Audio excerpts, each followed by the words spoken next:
little more food, so eat. All right. See, first off, a little bit about myself. I work for the state of Minnesota for vocational rehabilitation, which basically means I'm a counselor who works with people with injuries and disabilities, and our focus is employment. So obviously the big chunk of my talk today is on employment and disability rights, but I am also covering a few other things. So these are the primary topics I'll be covering. Some of them are more universal, such as physical access, transportation, and remedies and advocacy, but a few tend to be more towards adults, specifically post-secondary schooling and employment. A little bit about the packet, just so I can sort of tell you what everything is. First, there's a copy of the PowerPoint, which is always good. I break all PowerPoint rules by putting information, lots of bullet points in, because I can't stand looking at a PowerPoint 2 hours from now and not remembering a single thing I heard because I can't read what the PowerPoint says. In the packet, you've got a couple different things, because the other thing I love having and I love giving out is information, because we can never remember everything we need to know in our jobs. So I love handing out lots of forms that you can take back with you, put you on your favorites for websites, things like that. The first off is this disability discrimination. This is from the Minnesota Department of Human Rights. Talks just in general about what is disability, what is discrimination, what are reasonable accommodations under the Minnesota law specifically. And it does have contact information and things like that, how to get more information like this for you. Next one in there, I think, is from the Minnesota State Council on Disability. This is just a website you should go to and look at more information, so you can put it on your favorites. Then there's disability.gov. This is from the federal government. This is all the federal laws, specifically ADA as it relates to disability rights. Cynthia was talking about Minnesota Law Help, or the Minnesota Disability Law Center. Here's all the contact info, numbers, website, email addresses, you name it. If you have a client with a disability rights related legal issue, these are the people to call. This one, which might in black and white might be a little bit harder to see, this is Ask Jan, or JanWeb, or the Job Accommodations Network website. Best website in the world for figuring out job accommodations, to get help for that sort of thing. Great website, save it to your favorites. And last but not least, this is from Pacer Center. This is a fairly large packet of advocacy organizations based upon usually the disability specifics. So if you have a client with specific disabilities, or a family member, or friends, or whatnot, you can probably find some advocacy group where they can get more information, or you can get more information. Great resource. Okay. So we're just going to launch in. And some of the stuff that I'm covering at first is fairly similar to what Cynthia said. Post-secondary schooling. In Minnesota, the rules about post-secondary schooling is governed under the Americans with Disabilities Act, the Minnesota Human Rights Act, and the Rehab Act of 1973, and then is specifically sort of covered by the Office of Civil Rights within Minnesota specifically. So the rule is schools must provide reasonable accommodation. And I put the little silly air quotes because that's what the law says. They must provide reasonable accommodation, whatever that's determined to be, unless it is shown to be very fiscally difficult or is in basic violation of a basic requirement of the training. If you have somebody who wants to go be an EMT and they happen to be missing both arms, they have to be able to physically lift a patient. They can't claim, well, I get a disability dispensation because I don't have my arms. Well, Tara, you got to be able to do that with your EMT. So there's some sort of basic reasonableness to this, and most people kind of know that, but some people do push that edge.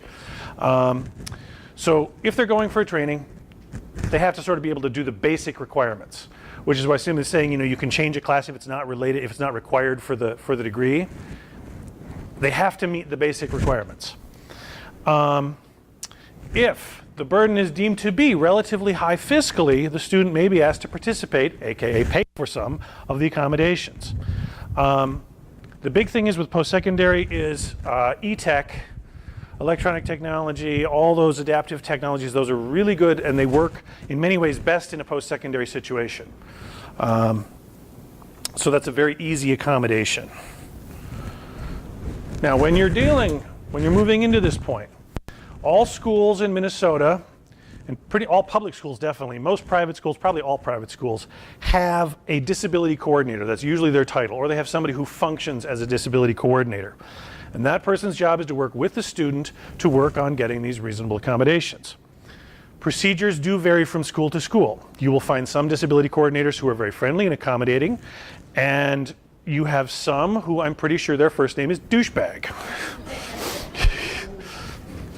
Because there are complete idiots, make my blood boil, who will follow the absolute letter of the law only. So procedures will vary, and you should be prepared that if you go to St. Paul Tech, you might have an easy time. And if you go to Augsburg, you might have a hard time. And if you go to Metro State, it might be a medium time. So you're not going to get one size fitting all. But most of them do require that the student initiates the request. And for some reason, people don't always think about that. The student has to, get involved. It could be an advocate, it could be a parent. It's got to come from the student side, not the school side. They usually request documentation. Psychologist, psychiatrist, medical doctor, OT, PT, chiropractor maybe, depending on the nature of the issue, necessitating the need for accommodation. They can request that, they can require that, because that's written into ADA, because you have to have a verified disability. And then a written request for specific accommodations. And this is where a lot of people get, where I've seen with my clients too, as they get messed up, is they know they need some accommodation, but they have no idea what they need. And so they kind of go to the school and they say, I'd like some accommodations. And the school goes, okay, what? And I'm like, well, I don't know. I was here for you could tell me. Doesn't work that way. The student or the student's party has to be sort of the ones to come up with, this is what we think we need. The school might be able to come up with some alternatives, and some things may come to play later on, but you got to come up with something to begin with. So if your clients, if this is what they're doing, talk with them about it. They can go to Jan, they can go to all the accommodation stuff that Cynthia has given, plus JanWeb. They can talk with their doctor, they can talk with vocational rehab, and they'll come up with something. So that's kind of the it on school.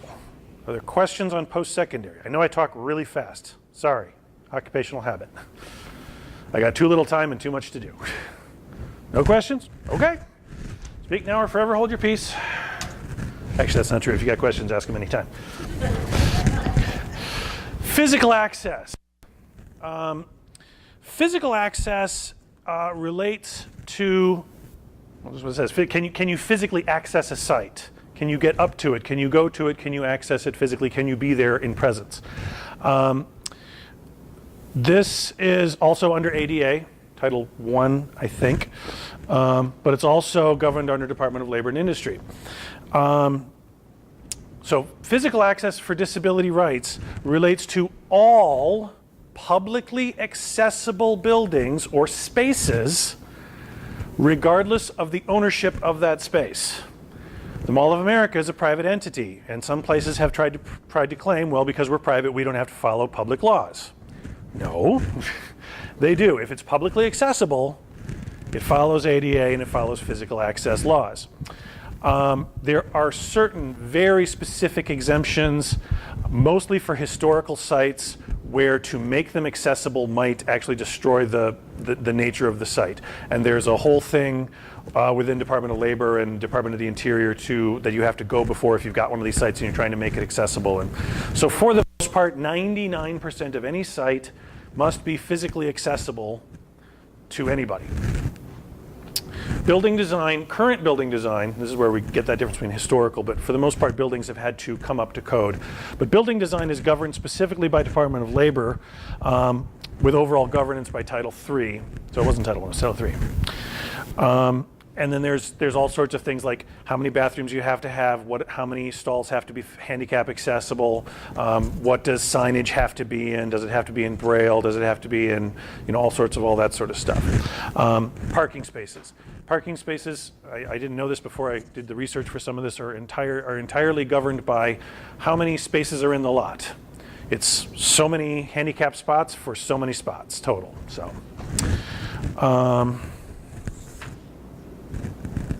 That's it. Physical access is pretty easy. Physical access is actually in many ways what ADA was originally designed to deal with because it was the most obviously visible piece.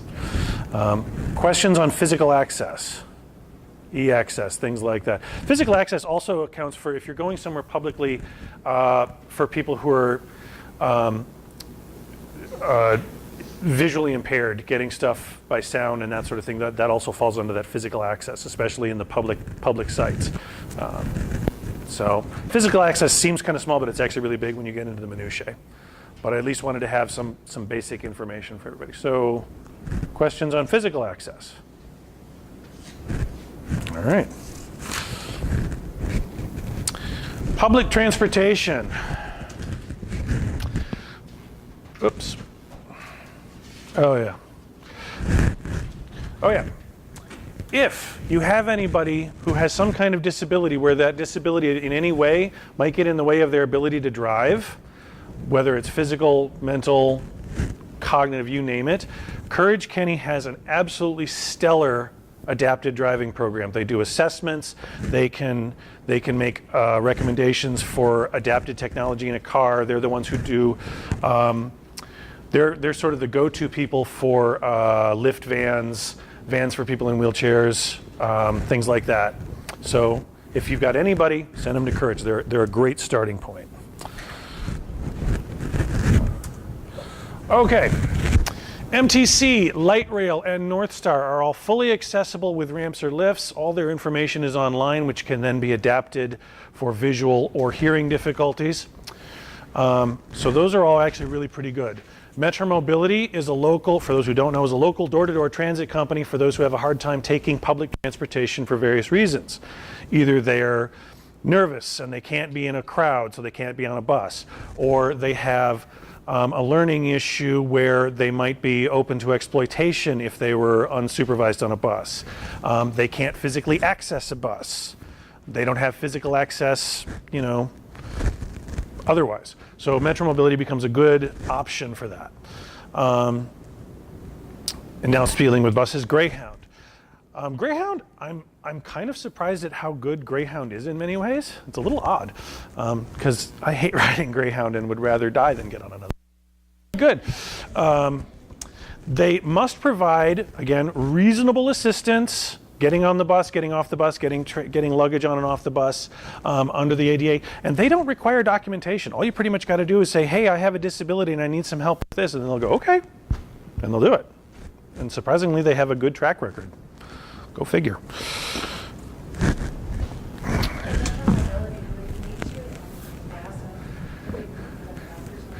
There's an application that's available online that you print out and you bring it to their doctor, and their doctor will basically say, yes, this is why this person needs access to Metro Mobility, and it has like a big list of what's your rationale, and you can check it off, and it's really fairly simple. And then you send it in and they get Metro certified. If they are Metro certified and they do get on a bus occasionally or they get on a regular MTC, they actually get reduced fare rates, so that can be really good too. So. Amtrak.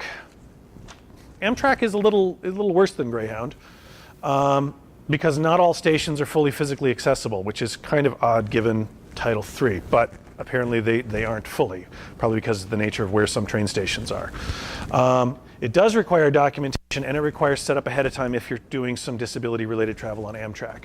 However, if somebody needs a companion, they do get reduced rates. I think it's like 15 or 25% reduction for companion fare. So Greyhound doesn't do that.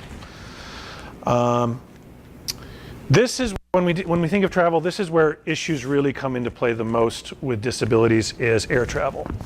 Under the ADA, also the FFA and a few other governmental bodies that I can't even remember now when I looked them up, but they were kind of obscure. But really the FFA and the ADA are the ones who cover air flight.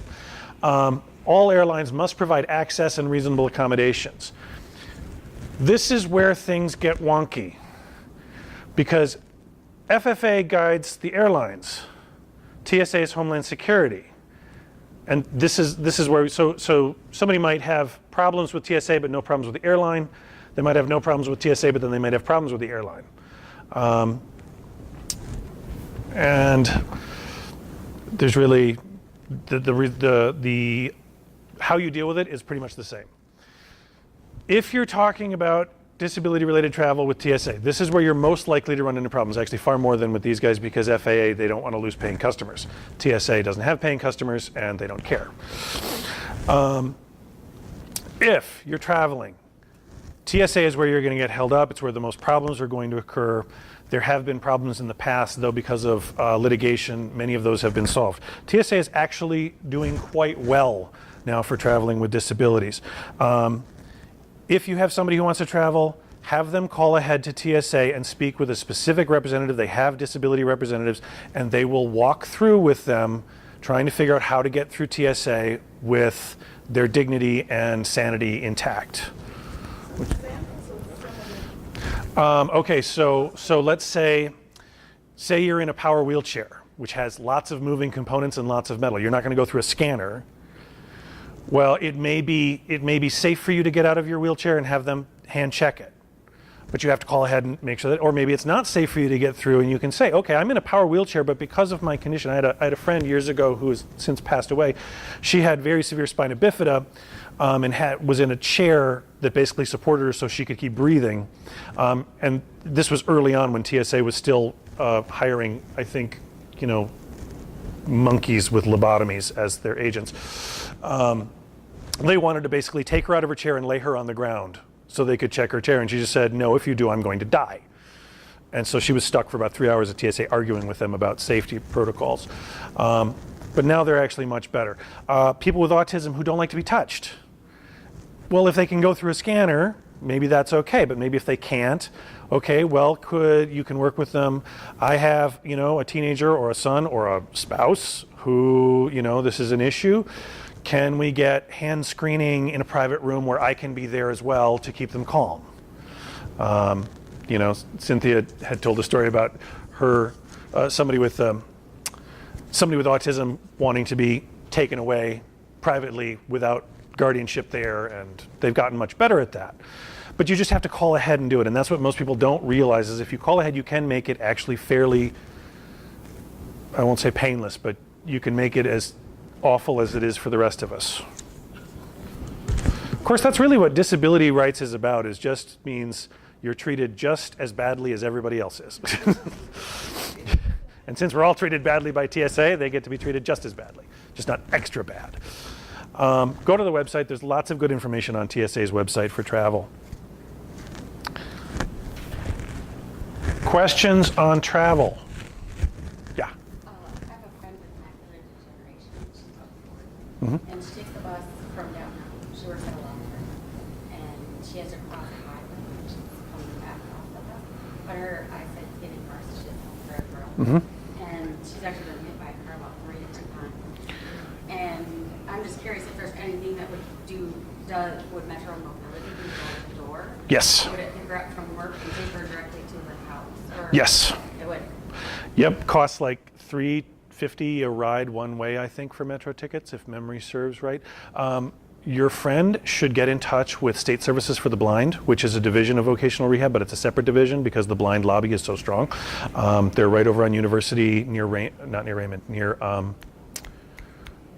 the Dubliner, kind of just down from the Dubliner, wherever the Vandalia, I guess that is. They are very good. They will have tons of resources. They will have tons. They can do training. I mean, they will be able to kind of give her all her options. So, good. So, other questions on transportation or travel or anything else? All right, employment, my sort of specialty field. Okay. Disability rights under employment are covered under ADA Title I, Minnesota Human Rights Act, and if you have the urge to read the Minnesota Human Rights Act, Minnesota State Statute 363A. If you ever have a hard time sleeping at night, just pull up Minnesota State statutes and read for about 5 minutes. Trust me, you'll fall asleep. I do with great regularity when I'm sitting at my desk reading them. And the Equal Employment Opportunities Center, what's the C in EEOC? Equal Employment Opportunities. Dang, that's bad.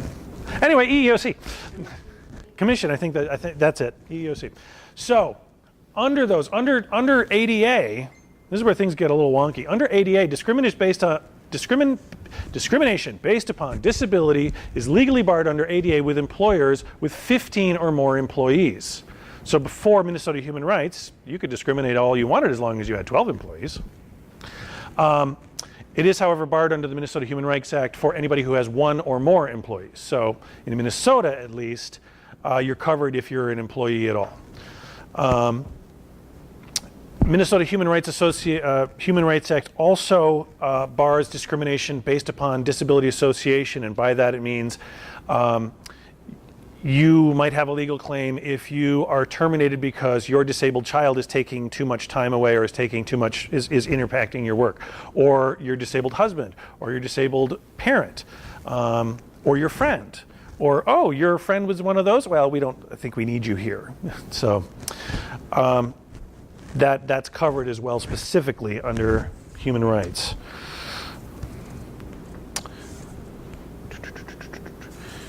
Oh, and then also FMLA comes into play, which is nice because if you have to take time away for a disabled child, spouse, or if you're a caregiver to a parent, that falls under FMLA. The nice thing about that actually is because FMLA has been litigated so thoroughly in the courts, the businesses know, they know exactly where their parameters are with FMLA. So that's actually a good thing.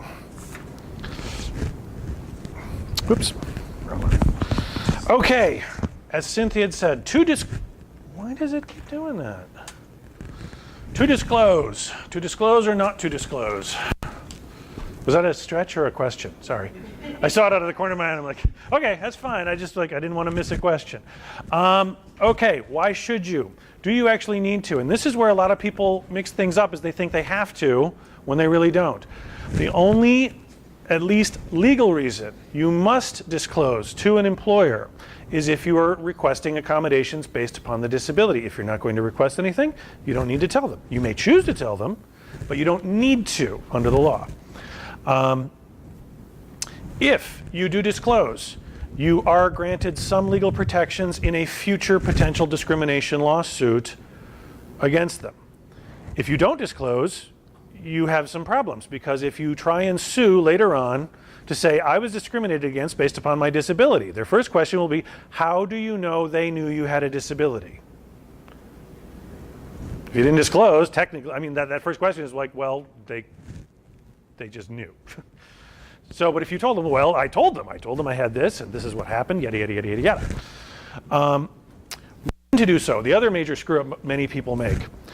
A lot of my clients make the mistake until they meet with me of disclosing it in that initial interview when they're getting a job. Oddly enough, they rarely get those job offers. Go figure. If you have somebody who gets a job offer, that would be the best time to disclose if they know they need accommodations. Because once you're given an offer, you're actually granted some protections under Minnesota employment law about rescinding that offer, except in specific cases, and we'll talk about those in just a moment.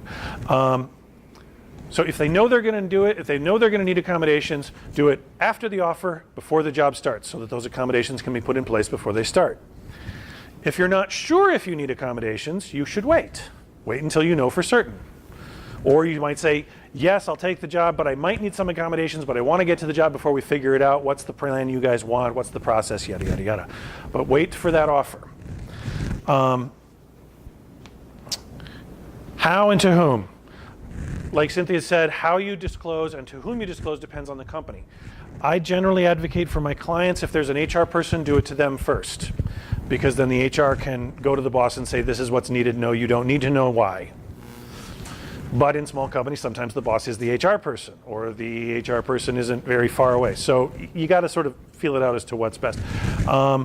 It also depends on individual cases. There are some people for whom do okay for a time, and they will mention to their boss, oh, I have this condition, whatever it is. And people just know they have that. And then they know, and they know, and then suddenly something happens to that condition and it worsens, and they're like, oh, now I need some accommodations because my condition has worsened. My mental health has gone bad, my diabetes has gone to crap, my macular degeneration is so bad I can't see my computer screen anymore. You know, something has gotten worse, and so now I need some accommodations. So if you're working with somebody, you just got to sort of test the waters and feel it out and decide, like, when does it make most sense. The whole asking about disabilities question in interviews. No, an employer cannot legally say, do you have a disabling condition? That is a barred question. However, an employer can, with full legality and the right to do so, can say, do you have the ability to do all the aspects of this job with or without accommodations? That is a fully legal question that they can ask, and you are sort of you are legally implied to answer truthfully. Yes, I can, with or without accommodations. Now, that doesn't say you have to say with accommodations. You can just say yes, with or without, I can. That's how they get into those, you know, okay, you want to be a fireman, you have to be able to lift 50 pounds, or whatever it is, all those things firemen have to do, it's utterly physical.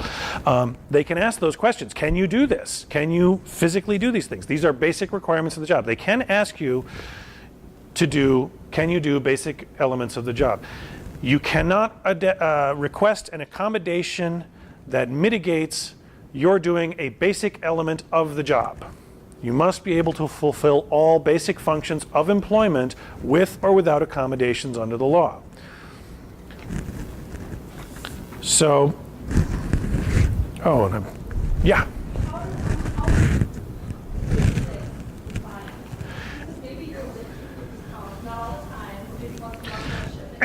And that's where having a employment lawyers will often tell HR people you have to have a very accurate job description in place, because if you have a job description that just has 4 things on it, but the real job is 20 things, and somebody goes, well, let's see your job description. Okay, yes, I can do these 4 things. Well, there's more to it. No, your job description says these are the 4 things. That means the other stuff we can negotiate. So it has to be included in the job description? Well, it helps. I mean, this is where things get really wonky, and this is why you do it after an offer has been made, because now you're in negotiation phases again. And if you're trying to do this before they make the offer, they just come up with some reason not to hire you.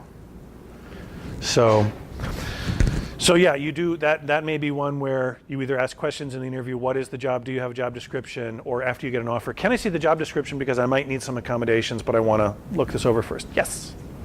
So what happens if you can meet the basic requirements of the job at hire, but then when your condition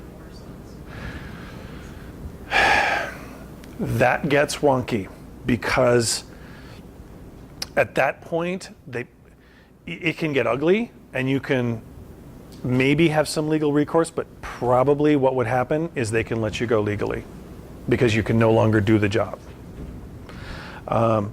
That's an ugly situation.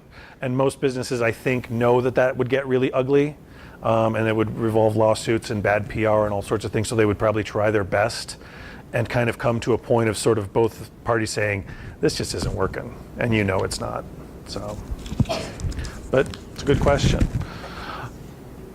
The word reasonable, the reason I air quoted is because reasonable, it's nicely defined as ideas under ADA and advocacy groups and JanWeb. They've got some ideas, but legally speaking, reasonable is terribly defined under the law. For good reason, because if the law was trying to codify every single possible thing, it would be even more contentious than it is, and there would always be something coming up and go, oh, you forgot that one, so therefore we can legally discriminate because it's not written exactly as is in the law. And this is, again, why you want to ask for accommodations after an offer, because it can get really contentious and really crazy, and starting to go back and forth between the applicant, or now the theoretical employee, and the employer. Accommodation must be based on the disability specific. This is another one that sometimes people get wrong, because they sometimes need it they think they need something for their kid, not for their kid with a disability, just because they have a kid. So the accommodations must tie back to the disability.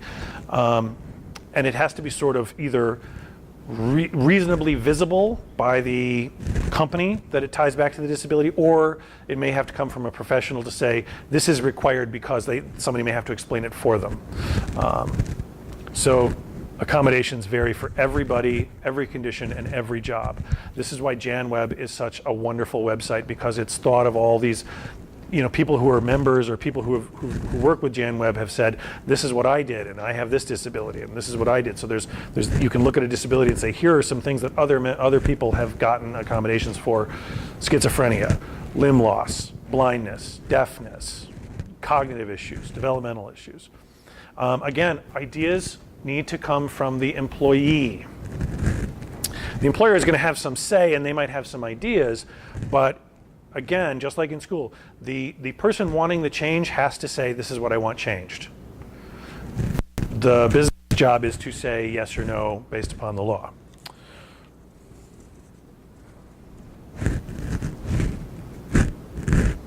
Okay. Again, the fiscal burden. If the fiscal burden is deemed too high, the employee may be asked to pay for part of the accommodations, or they may simply deny it. Yes? Do employers still get tax credits for Work Opportunities Tax Credits. Yes, the WOTC, or WOTC Work Opportunities Tax Credit, is still in effect. It was reallocated a year ago or so. And WOTC covers, let's see, it's like 8. You have to be a member of a particular group that WOTC falls under, and it's like, I think veterans within a certain amount of time that you left active service, people leaving felony incarceration within 1 year of their leaving prison, people on MFIP, people who are served by vocational rehab, yeah, disabilities. There's a few others that I can't remember off the top of my head, but yes. So I'm wondering, would that be an incentive? Yep, that is an incentive. You can, yeah. Why should we hire you? Because by hiring me, you qualify for the Work Opportunities Tax Credit. Target Corporation is notoriously good about getting WOTC dollars, because they have on their application, they say, they don't ask you to disclose, and this is how they've skirted it legally. They say, do you qualify for the Work Opportunities Tax Credit by being a member of one of these 8 groups? Asking you say which one, they just say, do you, don't you? Yes, no. And because some of the membership in those groups is not a protected class status, that's how they can get away with asking it. And by doing so, they pull in about $6 million a year in tax credits, because they get it on every single employee they possibly can. So there's some real money behind WOTC if you can garner it. Hidden versus visible disabilities. At least in terms of employment, where this comes into problems, obvious, sort of the visible disabilities, where you can see that something is wrong, tend to cause more problems in getting the job, because it sets up particular thought processes in the interviewer when they see somebody coming in a wheelchair or a walker, or God forbid a scooter. Scooters are like the worst possible thing to take into an interview, because everybody just thinks the absolute worst possible. They think, oh my God, here goes our workman's comp. The insurance is going to go up. We just bought it new. We're going to have to buy it again. Oh, I just don't want to deal with the hassle of hiring this person. They might be qualified, but it's their job or my job, and my job comes first. Thank you very much. We'll call you. Don't call us. But then if they get past that, then they tend to do very well in employment, because they get the accommodations, because it's fairly easy. The hidden disabilities, learning, developmental, cognitive, mental health, back pain, back problems because you can't see back, those tend to cause more problems on the job. They get through the interview usually pretty well, because they don't look as though they have ability, so the person doesn't, they sort of, oh, okay, we'll give them a fair shake. That's just the reality. There's no, there are some ways I counsel my clients if they have a very visible disability. I counsel them on how to talk about it, because it's kind of the elephant in the room. And there are best ways to mitigate that or minimize that, and reassure them that it's not going to get in the way on the job. The more hidden disabilities do sometimes show up in interviews. People with autism spectrum who have very flat affect and don't make eye contact tend to interview very poorly. But then again, so are people who are highly introverted. They make terrible interviewers, because they too don't make eye contact and tend to have a somewhat flat affect, because they're just not interested in talking to you as a person. So sometimes even the hidden ones come out. They are a little more visible in interviews, but they tend to cause more problems front and back side. Yes? What would you say about someone who, yes, they have but they have a criminal background, and I don't know, like, what's harder to explain? Like, yes, I have this background, but it was because I have this, now I have PTSD. Like, it's just, you don't want to Well, the one thing I wouldn't do is I wouldn't associate a criminal background with a disability condition, because that might be the reality from that person's perspective and from their close friends and from their therapist. To an HR person, that sounds like, yes, I'm a criminal, but it's not my fault. And who wants to hire that? It's not my fault that I was assaulting people, but yes, I'd love to be a personal care attendant for your aged mother. Please hire me. I mean, it's regardless of reality. Like I always tell my clients, job hunting is a game. It is a very big game. It is a big money game. It is a big time game. It is a big pain game, but it is a game. And if you don't know the rules, you don't know how to play. And if you don't play well, you don't win. So you've got to play that game. Yes? So I work for Norfolk County, which is where you're housed, right? Yep. And I work with a lot of the employment houses, especially Norfolk County, and those guys don't work quite often. Are you at the Workforce Center or up on 4th? I'm Oh. actually at the government. Oh, okay, the other half. Okay. So, do you give like trainings on this? Because a lot of training in transition could stand to hear some of this stuff. All convened, you know what I mean? I am certainly willing to do trainings. I do a ton of trainings on doing employment services for ex-offenders and to ex-offenders and to people who provide employment services to ex-offenders. I will do a lot of trainings about what voc rehab is and disability. If you want me to come out and talk, I will be happy to come out and talk. I mean, did they go to Darcy's, you know, like, oh, tax breaks, no, required homes are excellent, but I don't know that they're doing this plug-play game that it is. Yeah, and actually for youth, they might respond better to that. Yeah, I'm talking about 16 and up. Yep. So, yeah. So yes, I will be happy to just find me and I'll give you my number and we can set something up. Wow, that was fast. Okay, remedies. If you have clients or friends or family or anybody you know has an issue, best remedies, Minnesota Department of Human Rights is always a good one to start with. If they have specific employment issues, call EEOC. EEOC is a wonderful advocate for people in employment issues. If they have a specific legal case that they're pretty sure of, I would call Minnesota Disability Law Center. You've got that form. And then the many disability-specific groups. This is really nice. It is 2 years old, but I imagine a lot of the things, especially the websites, are still going to be up to date or close enough. So that's really it. I talk fast and you guys didn't have a ton of questions, which is weird because I know I'm not that good.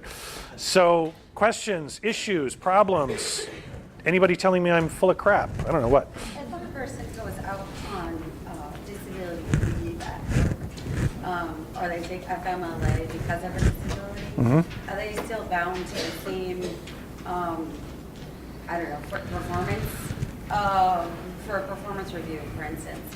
Or can the employer look at their performance during that time and downgrade their... That would get a little tough because FMLA is a state law that they must comply with.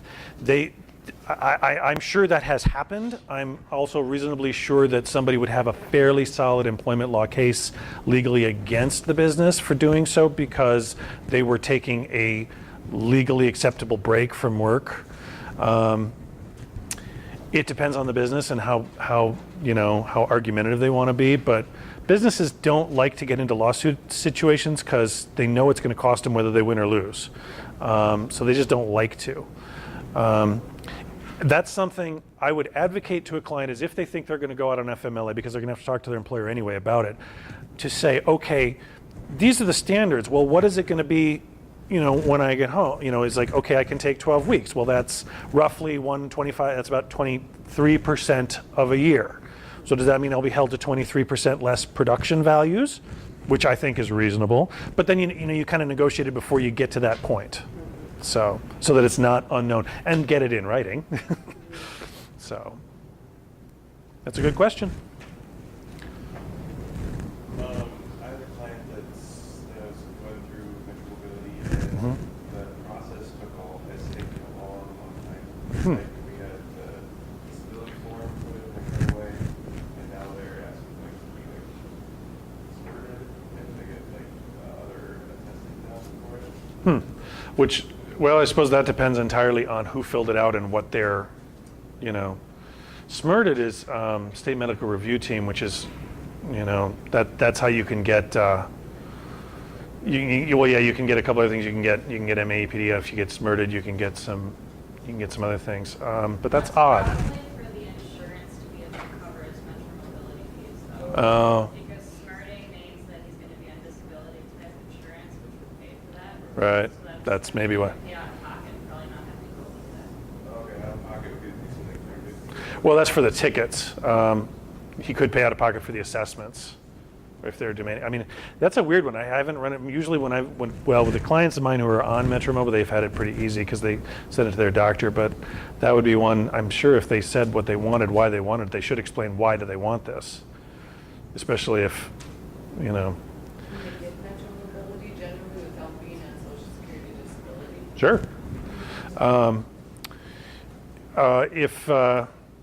If somebody had, say, a leg problem that basically, maybe they had two knee problems that basically doesn't allow them to walk up bus stairs, that's probably good enough to get Metro Mobility.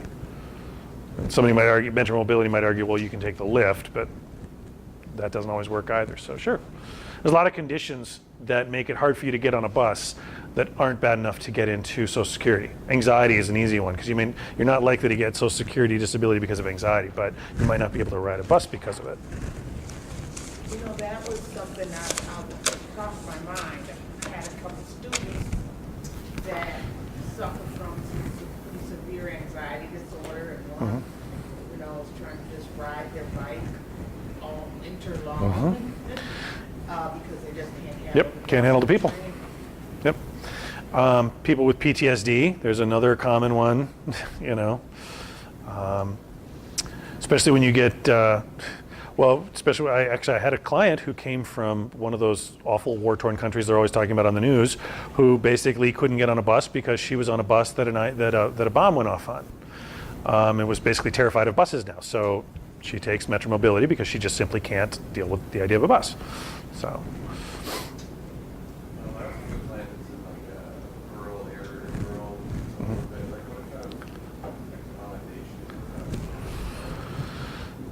Little. It's just the reality.